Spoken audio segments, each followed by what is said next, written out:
बुजुर्गों, नौजवान साथियों, हमारी चाची ताई, बहन बेटियां और प्यारे बच्चों, हमारी लड़ाई कोई बंद नहीं हुई है, लेकिन मैं सिर्फ दो बात संक्षेप में रखना चाहता हूं। उसके आगे क्या किया जाए, अब तक क्या हुआ, क्या करना है, हमने लड़ाई शुरू क्यों की थी और किन किन मुद्दों पे की थी, चर्चा करूंगा। जमीन के मुआवजे के अतिरिक्त जब तक इस 4 किलोमीटर का जो 126 गांव पहले शहर में जा रहे हैं, 5 शहर में जो 700 गांव के लगभग जा रहे हैं, उनका भविष्य क्या। रोज अखबार में चपरी 5 शहर जाने हैं, पूरी तैयारी से इन्होंने शुरू कर दिया है। ये मुआवजा जो बढ़ गया वो कैसे लेना है, कैसे दिलवाना पर हमें भी बैठ के तय कर लेंगे, लेकिन आपको और हमें किस ढंग से लड़ाई लड़नी है नहीं लड़नी वो भी आप और हम तय करेंगे।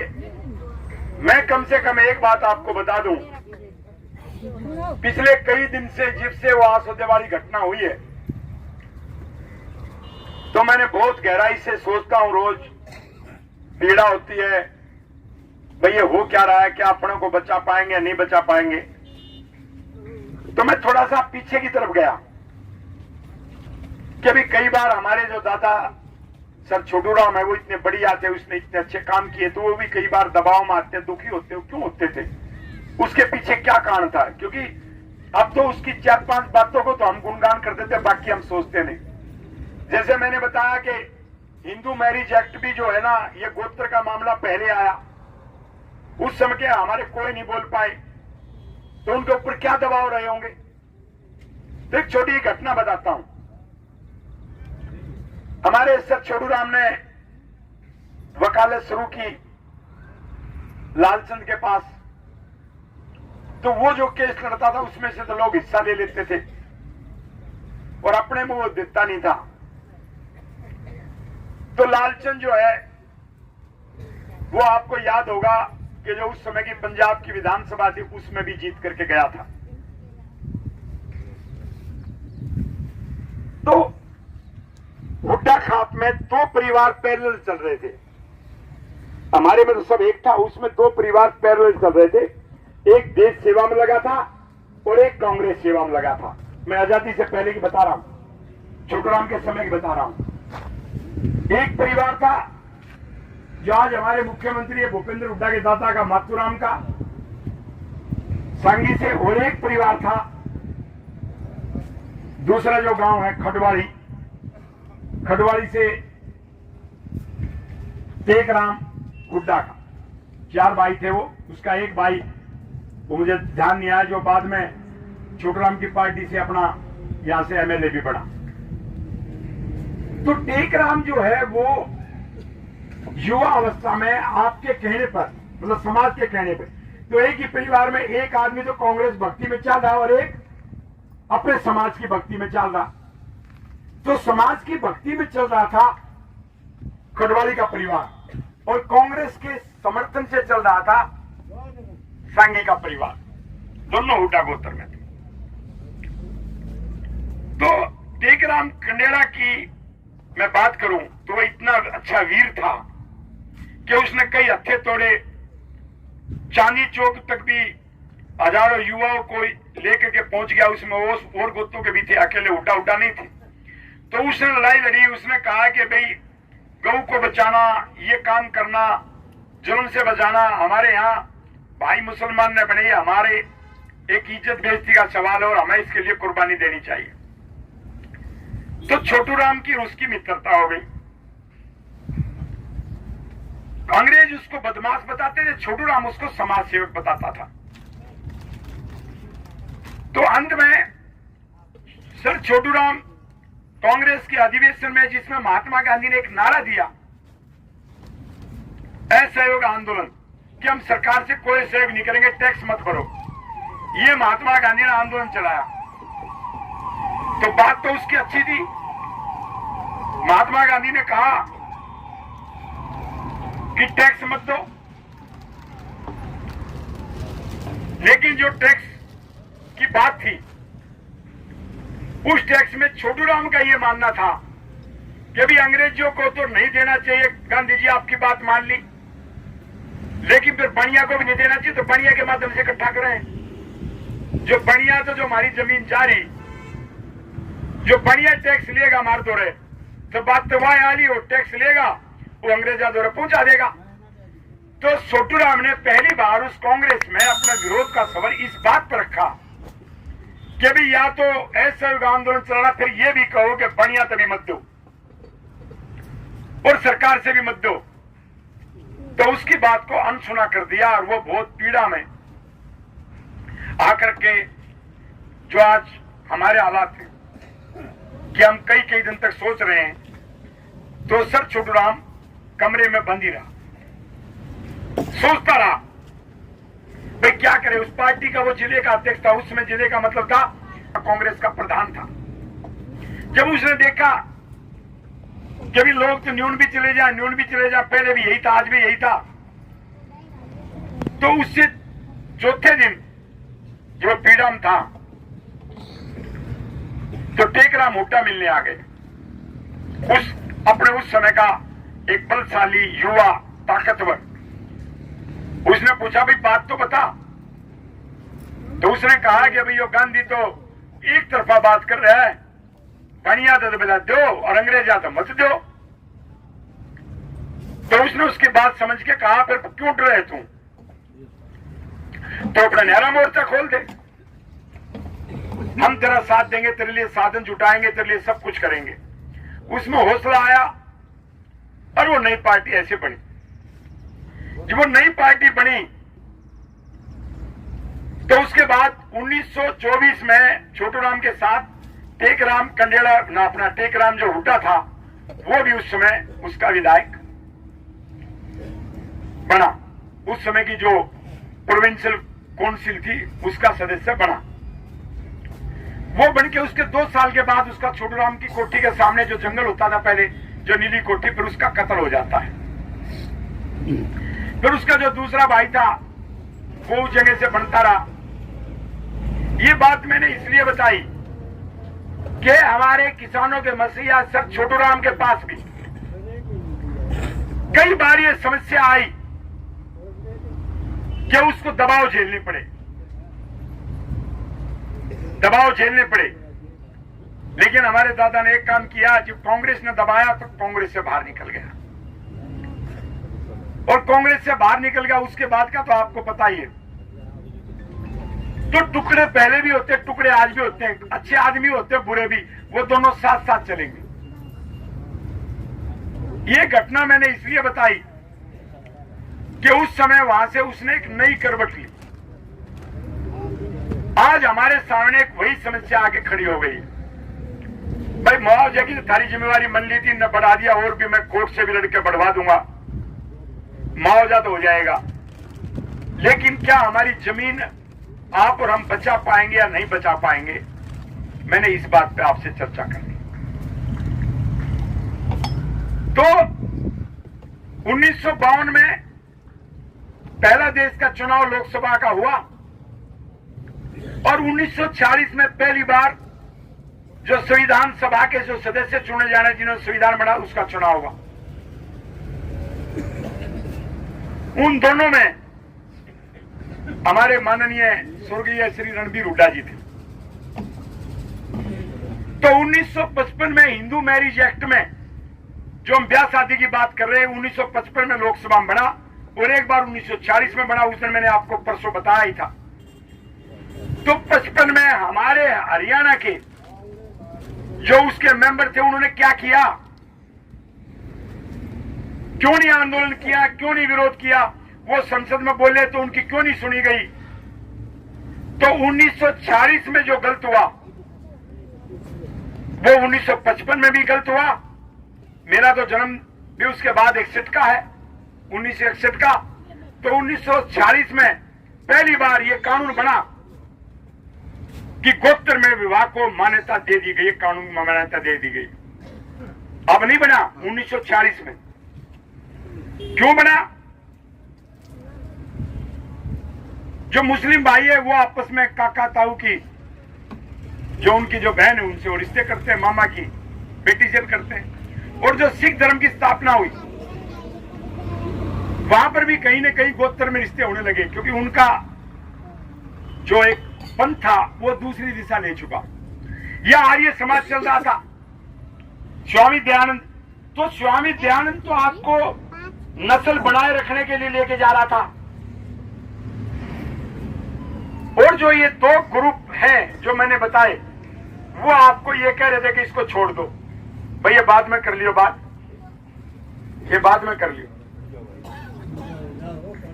तो हुआ क्या, आजादी से 1 साल पहले ये कानून आया देश में कि उसी गोत्र में विवाह को हम कानूनी मान्यता देते विश्व करो।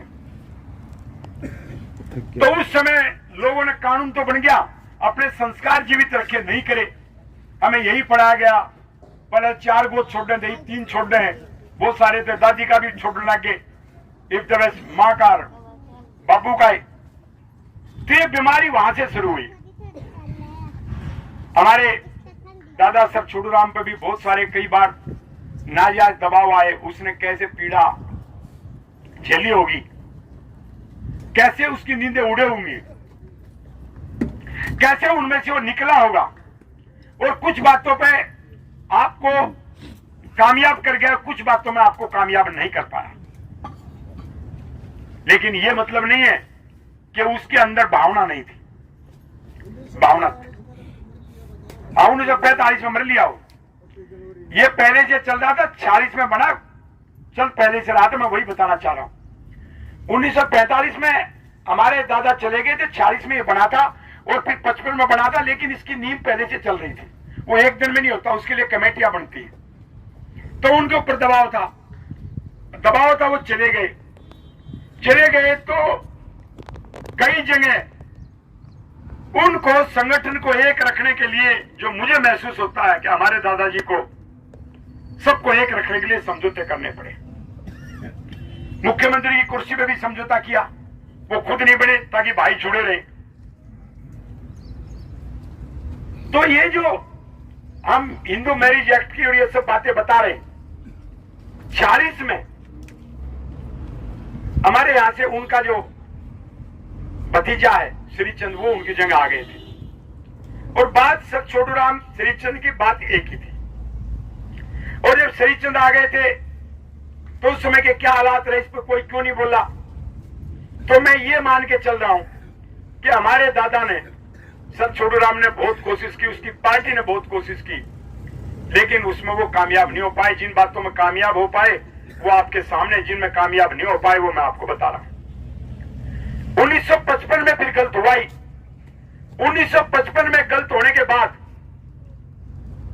अपने साथ में जो राजधानी थी दिल्ली, पंजाब का हिस्सा था हमारे पुराने प्रांत का, उसमें तो जमीन बहन बेटी के नाम नहीं जा सकती थी। और यहां कानून बनाया कि बहन बेटी के नाम पे जमीन जाएगी, और उस पर भी आज के दिन आप देख रहे हो कितने विवाद खड़े। उसको तो 2 जगह मिल रही है और बहुत सारे विवाद खड़े रहे। तो कानून बनते चले गए, देश की राजधानी में नहीं बना। देखो अंतर देखो, आज भी यही है। ये जमीन अधिग्रहण का कानून हरियाणा में बना, यहां तो 4 गुना मुआवजा नहीं, बाजार मूल्य नहीं, और नरेंद्र मोदी ने बाजार मूल्य भी दिया और 4 गुना मुआवजा भी दिया अपने गुजरात में। रमेश दलाल ये लड़ाई लड़ रहा है। हिंदू मैरिज एक्ट पे हम कोई समझौता नहीं करेंगे। तुम 25-25 मांग करते थे, वो आपके हित की थे। छोड़ दो 1 मिनट के लिए 25 को। मैं ये बात कह रहा हूं, क्या जमीन अधिग्रहण पे हमने ये प्रतिज्ञा नहीं की थी कि मुआवजा भले ही हमारा बढ़ जाए, जब तक ये जमीन का मामला नहीं सुलटेगा। क्योंकि मैं ये दिन नहीं देखना चाहता कि यहां पर जो शहर बन रहे हैं वो दुबई से ऊंची इमारतें आ रही, दुबई से ऊंची। ये दिल्ली को भी माफ करेगा ये एरिया है, ख्याल रखना आप।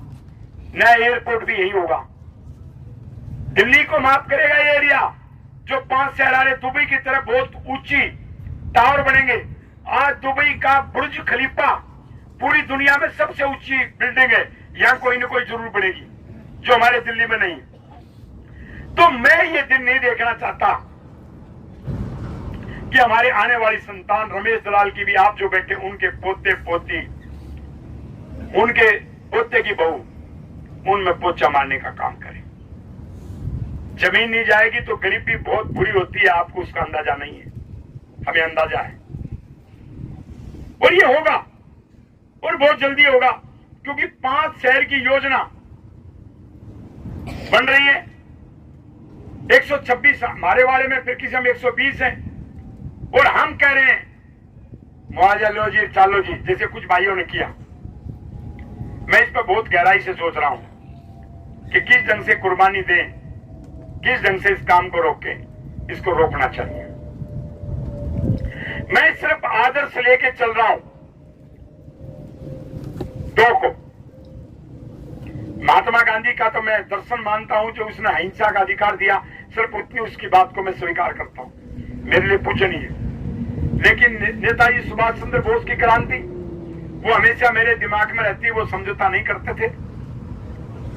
और दूसरे हमारे दादा छोटू राम को वो साथ नहीं मिला जो मिलना चाहिए था। देश ने वो साथ नहीं दिया था, नहीं तो बहुत कुछ कर देता। उसको जाना तो चाहिए था दिल्ली की उस पे, और उसको भेजा हमने पंजाब में। और पंजाब में जो कानून पास होते थे वो अंग्रेजों का दबाव होता था। जैसे आज के दिन केजरीवाल को एलजी जो कहेगा वो काम होगा, तो वो स्वतंत्र सरकार नहीं थी। तो सर छोटू राम को एक एक फाइल को मंजूर करवाने के लिए, आपका काम करने के लिए उसको वायसराय के पास दौड़ लगानी पड़ती थी। तो हमारे दादा सर छोटू राम ने उसके बावजूद भी जो इतने काम किए, उस आत्मा को मैं सिर झुका करके प्रणाम करता हूं। तो मेरे आदर्श सर छोटू राम है, मेरे आदर्श नेताजी सुभाष चंद्र बोस, उसके बिना आजादी नहीं मिल सकती। और मेरा आदर्श महात्मा गांधी भी है। इसके अलावा कोई मेरा आदर्श है तो वो वीर हैं जो अनजान है। और ये बात मैं इसलिए कह रहा हूं कि नेताजी सुभाष चंद्र बोस यदि आजाद हिंद फौज का गठन नहीं करते तो शायद हमें और 100 साल के बाद आजादी मिलती। क्योंकि जो अफ्रीका के देश इंग्लैंड के नीचे थे, उनको बाद में आजादी मिली, वो हमारे साथ ही लड़ रहे थे, उनको नहीं मिली, हमारे यहां मिली। और मिलने का कारण भी मैंने बता दिया। 2 आदमी ने, इसलिए मैं कभी जाट मेहर सिंह को भी प्रणाम करता हूं, मेरा आदर्श है। 2 आदमियों ने मेरे अनुसार ये आजादी दिला दी, तीसरे का कोई योगदान नहीं है। एक था सर छोटू राम, पहले भी मैंने आपके धन्य बताया, और दूसरा था जाट मेहर सिंह। जब द्वितीय वर्ल्ड पूरी दुनिया की लड़ाई हुई, तो पहली लड़ाई में तो अमेरिका, ये इंग्लैंड जैसे देश शक्तिशाली रहे, लेकिन जब दूसरी लड़ाई आई तो अंग्रेजों के पैर लड़खड़ा रहे थे। वो महात्मा गांधी के पास गए, नेहरू के पास गए, पटेल के पास गए कि हमारी फौज में भर्ती करवा दो, हम लिख के दे रहे हैं, हम आपको देश को आजाद करके चले जाएंगे, आप हमारी मदद कर दो, हम हाथ जोड़ के आपके पास खड़े। तो महात्मा गांधी जानता था कि फौज में भारत के लोग भर्ती हो गए तो आजादी जरूर मिलेगी, उसने कहा भी, लेकिन कोई भी तैयार नहीं हुआ। लेकिन जब सर छोटू राम ने कहा, वो समझ गया था कि हमारे आदमी फौज में भर्ती हो गए तो इतनी फौज को कैसे संभालेंगे, अंग्रेजों को आजादी देनी पड़ेगी। उससे पहले 1857 की क्रांति के बाद फौज को लिमिट कर दिया था, अपने आदमी कम, उनके ज्यादा रखे थे। तो सर छोटू राम राजस्थान तक भी गए, उसके राज्य में नहीं पड़ता था, और उसने आपको आह्वान किया। और एक दिन मैं रोहतक में, इतने आदमी भरते थे रोहतक की मैं बात करूं, और फिर उनको वीर गाथा सिखाई, उनको वीर बनाने का, जैसे मैं आपको कोशिश कर रहा हूं, वीर बनाने का काम किया तो जाट मेहर सिंह ने किया। उनको भर्ती करवाने का काम किया तो सर छोटू राम ने किया। उनको फिर जीवन दान देने का काम किया तो नेताजी सुभाष चंद्र बोस ने किया। ये लड़ाई इस ढंग से चली, और जब वो लड़ाई चली, यदि ये फौज नहीं बनती तो आपको आजादी नसीब नहीं होती। और रमेश दलाल ने तो स्वतंत्र भारत में जन्म लिया। अब स्वतंत्र भारत में जन्म लिया तो मेरा फर्ज तो एक ही बनता है कि मैं जिन हमारे पूर्वजों ने शहादत दी है, जो अच्छा काम किया, कम से कम हम उस लीग को न छेड़े, उसको न बदले, उस रास्ते को बंद न करें।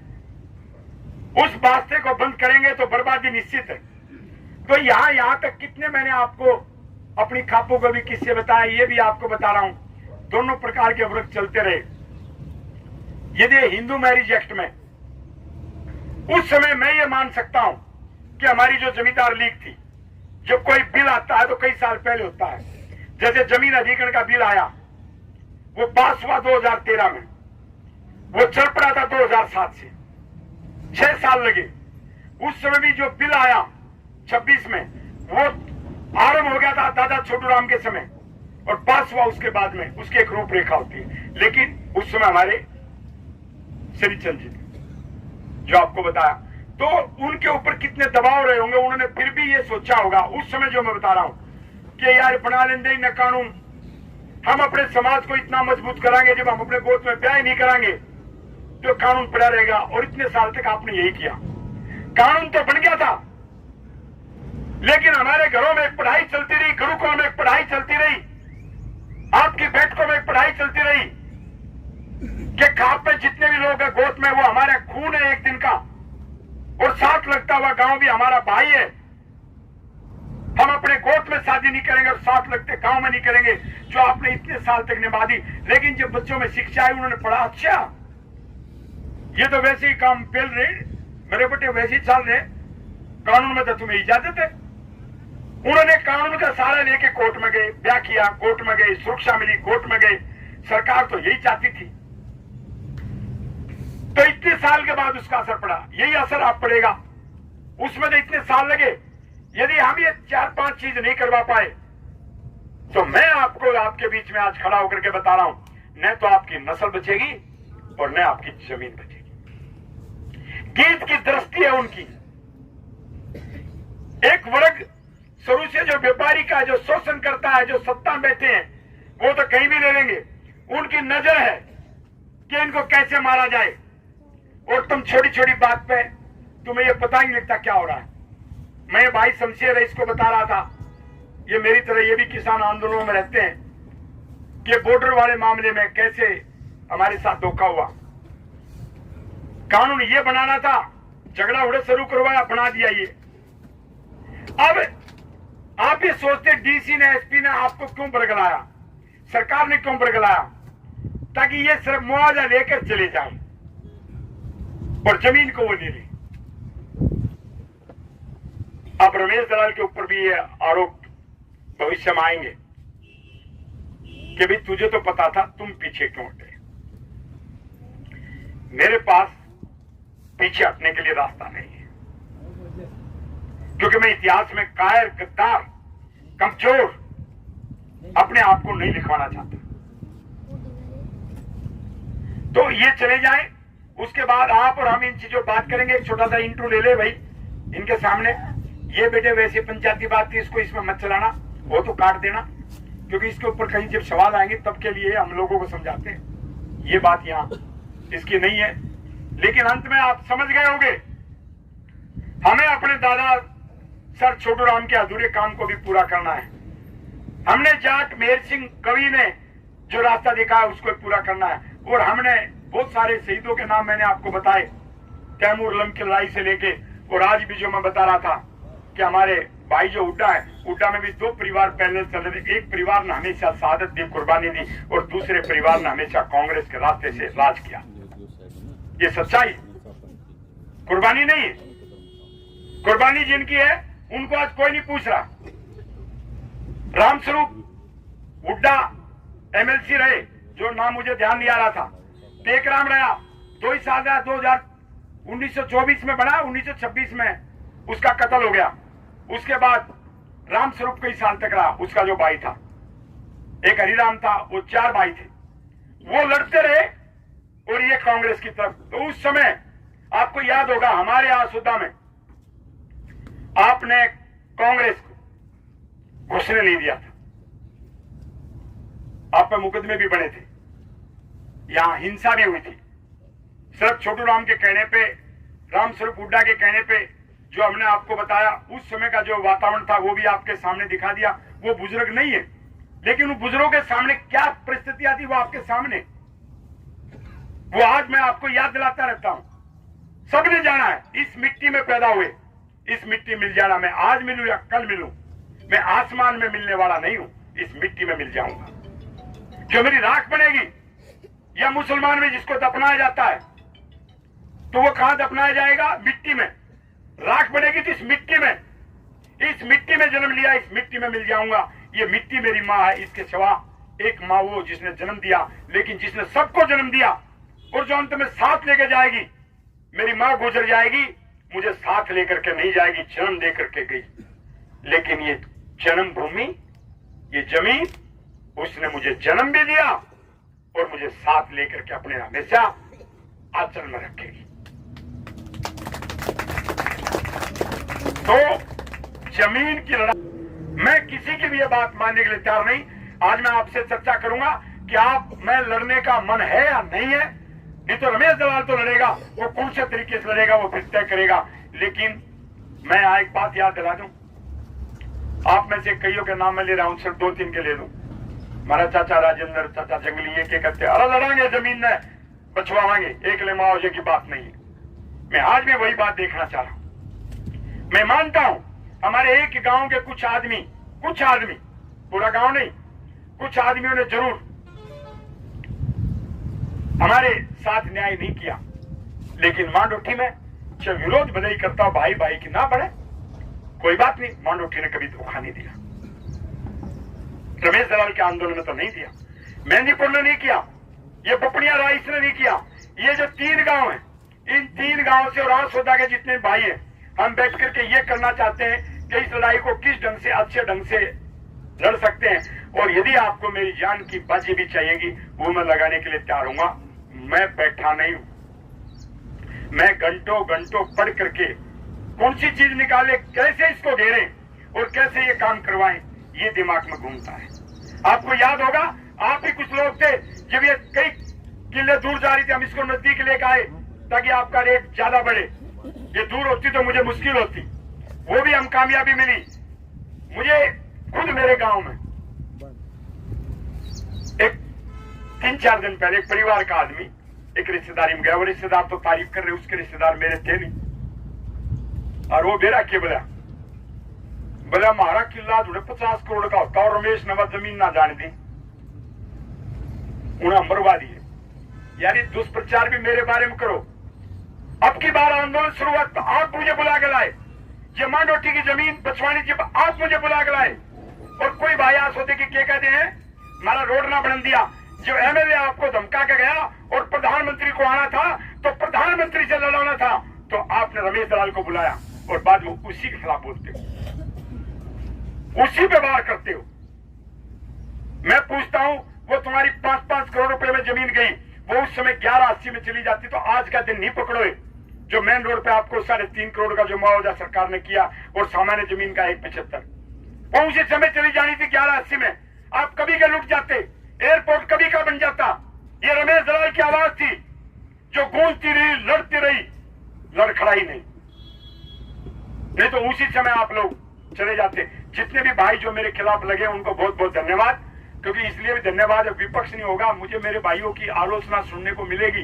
तो देवीलाल से एक बात मैंने सीखी कि लोक लाज से चलता है। जो आलोचना करने वाले हैं इन तो मैं हंसता हूं क्योंकि वो मैंने गलती नहीं कर रखी। लेकिन मैं एक बात सोचता हूं, भाई रमेश रहिए ठीक है, जब तेरे से कोई गलती होगी ना तो बिना गलती तब तेरे के पहले हैं, फिर तो तेरी औलाद ने भी नहीं जीने देंगे। तो सोच लिए यह बात, तो मुझे मजबूत कर जाते हैं। मैं कमजोर नहीं होता, मजबूत कर जाते हैं। वो बोलता वहां ईर्ष्या में, लेकिन वो मेरा भाई, मेरा चाचा मुझे मजबूत करता है। इसलिए उस चाचा को भी सलाम, उस भाई को भी सलाम। शक्ति उससे भी मैं लेता हूं, वो शक्ति ये लेता हूं कि आज बिना कसूर किए मेरे पनाप शराब बातें कही जाती है, तो जिस दिन मेरे से गलती होगी उस दिन तो मेरी गर्दन में तार के ये नाचेंगे भी, ये मैं सोचता हूं। तो इसलिए हम गलती क्यों करें।